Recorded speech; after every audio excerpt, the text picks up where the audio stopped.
የኮምፒውተራችሁን ሃርድ ዲስክ SSD ወይም ደግሞ HDD መሆኑን ኮምፒውተራችሁን መፍታት ሳይጠበቅባችሁ በቀላሉ እንዴት እንደምትለዩ በዚህ ቪዲዮ አሳያችኋለሁ። ይህንን ለማድረግም ኪቦርዳችን ላይ እንመጣና ኮንትሮል ሺፍት ኤስኬፕ እንጫናለን። ከዛ ይሄ ዊንዶው ይመጣልናል። እዚች ጋር ሞር ዲቴይል የምትለዋን አንድ ጊዜ ክሊክ እናደርጋታለን።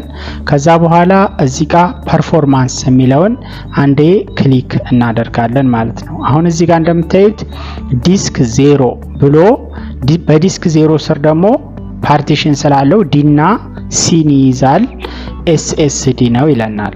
እዚህ ጋር ደግሞ ዲስክ 1 ይልና ሁለተኛው ሃርድ ዲስክ ማለት ነው GHI ለ3 ስለተከፈለ ነው።